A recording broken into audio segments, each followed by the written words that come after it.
January has a way of asking questions before we worked out the answers. This is TOMU, the Open Mic Unfiltered. Let's get fucking into it.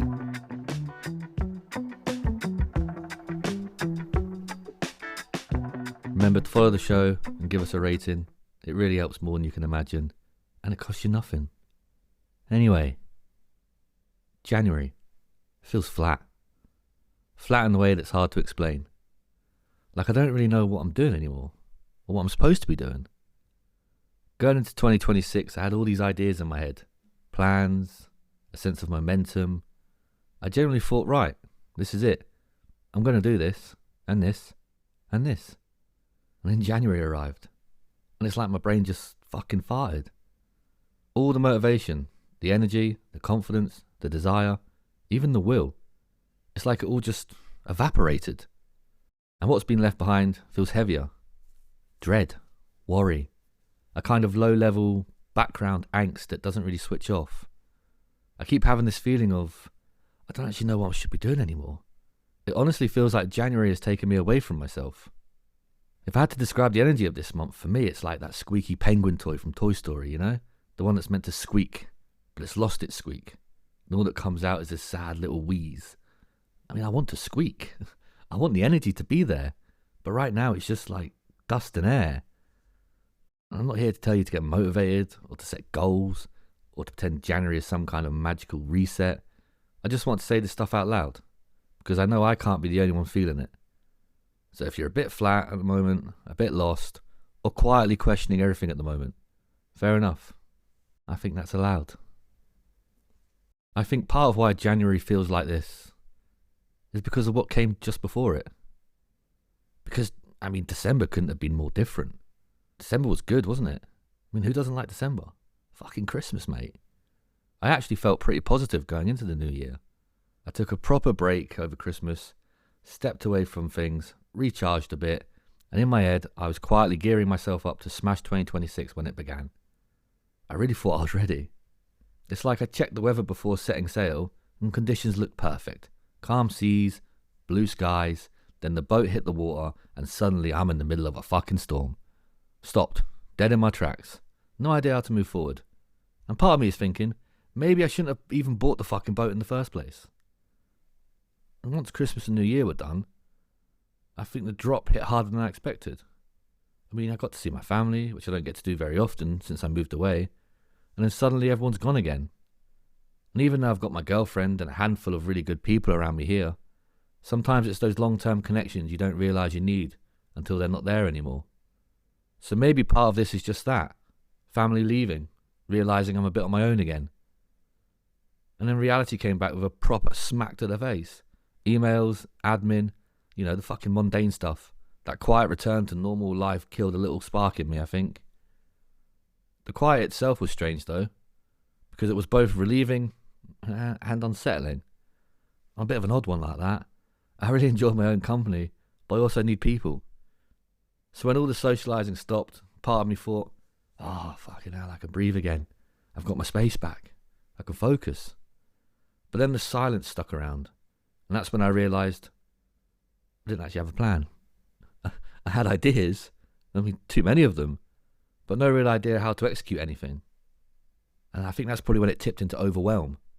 So instead of doing the things I knew I needed to do, I started procrastinating, chasing little dopamine hits, avoiding the bigger stuff, and quietly stressing myself out in the fucking background. Not panicking, just, you know, constantly on edge. I think I expected January to be completely different. In my head, I was flying out the blocks. Boxes getting ticked, progress, momentum. This was my year, remember? Nothing was going to stop me. But what I forgot about is the relationship I have with my own fucking mind. And sometimes, that relationship is a battle. A lot of the pressure I feel comes from me. I'm my own biggest critique. Always have been. I expect a lot from myself. I demand a lot from myself. And if I'm honest, that constant fight with myself is probably a big reason why I've struggled with my mental health over the years. There are a couple of things people don't really talk about in January. You know, loneliness for one, and money. Everyone's emptied their fucking bank accounts trying to buy the biggest and best presents, spent a fortune on Christmas parties trying to keep up with the people that don't even fucking matter. Then January rolls in, and suddenly you're living off super noodles for a month. So if you're feeling a bit flat or disorientated right now, my honest take is this. Slow down.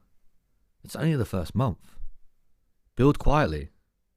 Build with intention. Small wins now, let them compound later. This part of the year is foundation work. We're human. December takes a lot out of us. So if your body and mind are saying, let's regroup, recharge, and get our shit together, that makes sense. The days are short. The expectations you put on yourself should probably match that. Lately, my mind has been busy, not with practical stuff, but with the big existential questions. Am I on the right path? What is my life actually going to look like? What should I even be doing? And then it turns inward. Am I just pretending with this podcast and social media stuff? Why does it seem so easy for other people to grow and so hard for me? Is there something wrong with me? Sometimes it goes even further. Like, should I quit? Am I even cut out for this kind of life? Or is this just it? The same days over and over again for the next week, month, year, decades, which is fucking frightening when you say it out loud. And these questions, they show up most when it's quiet. And they're louder now because I'm sober. I don't get to run from them anymore. I can't numb out with the drink or the drugs.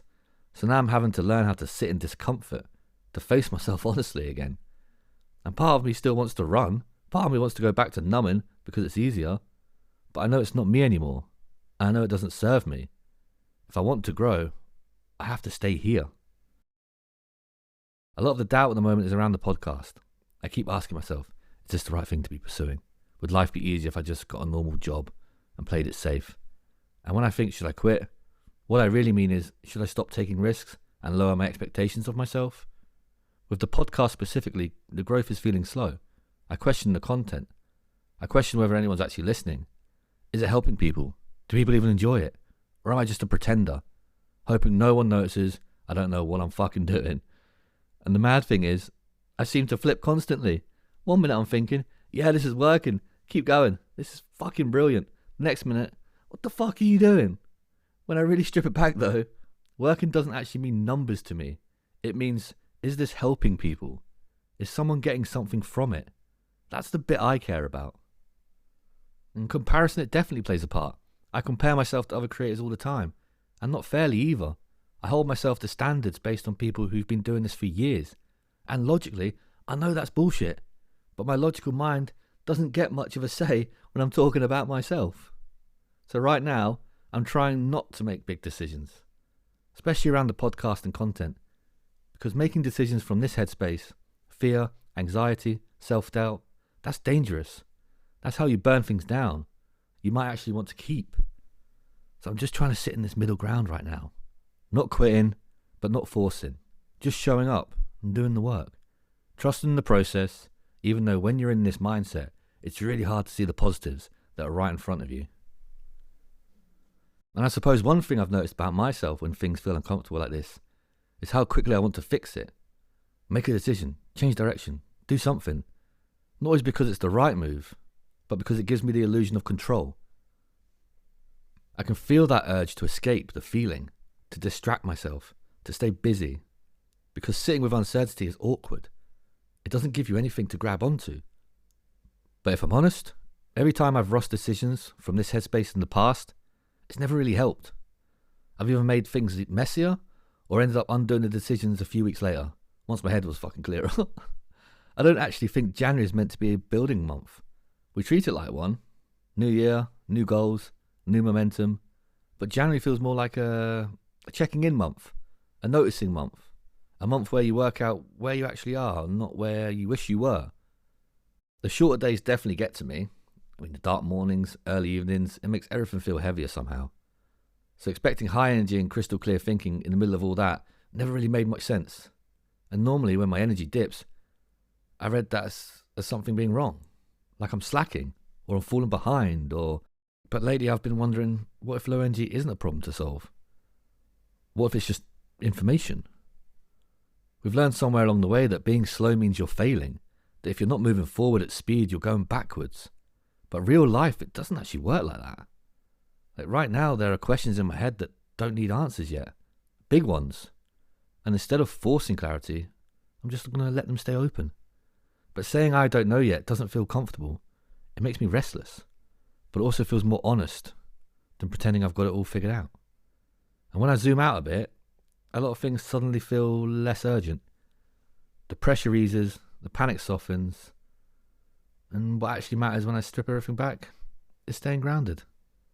Not making fear-based decisions and not turning a temporary feeling into a permanent conclusion. Even when I don't feel confident, I trust it this much. Clarity usually comes after patience, not before. If things feel a bit low, restless or anxious right now, I don't think that automatically means anything's wrong. I think a lot of us mistake this feeling for failure or going backwards, when actually it's more like your system saying, hang on, let's slow this down for a second. I mean, if I was talking to a mate feeling like this in January, I wouldn't tell them to fix anything. I wouldn't tell them to be more positive or to get their shit together. I'd probably just say, yeah, that makes sense. Sometimes the most helpful thing is realizing you're not broken. You're just in a quieter, heavier bit of the cycle. For me, enough right now looks pretty simple. Showing up, doing a bit of the work, not burning everything down just because things feel uncomfortable. And yeah, that right now is enough. I don't really want to end this episode with a big takeaway or a lesson or something you're supposed to do next. I think it's enough just to notice what's been coming up for you lately, without judging it, without rushing to label it or turn it into a problem. Some seasons are loud and fast. Others are quieter, slower, and a bit uncomfortable. That doesn't make them wrong. If there's one thing I'd like you to carry with you, it's this. You don't need clarity to keep going. Sometimes just staying present is the work. Anyway, it's near the end of January now, and thank fuck for that. This month, that somehow lasts a decade, is finally coming to an end. We'll start seeing the daffodils popping up soon, spring will turn up, the days will get a bit longer, and whether we notice it or not, things usually feel a bit lighter.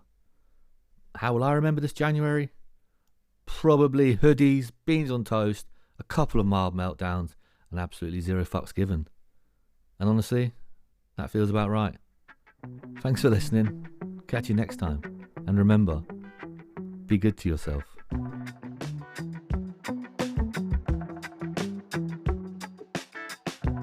It's that time again. Before you go, I just want to ask you one thing.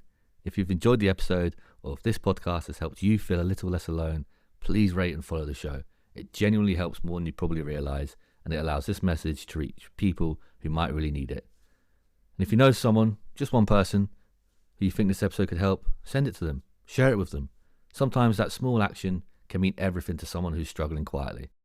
You can also follow us on our socials. All the links are in the description. And if you want to support the podcast and help it grow a little quicker, you can buy me a coffee. That link's in the description too. And honestly, I'm grateful for every bit of support. I'm just grateful for you to be here. Thank you for listening. Thank you for being here. And thank you for being part of this journey. I appreciate you.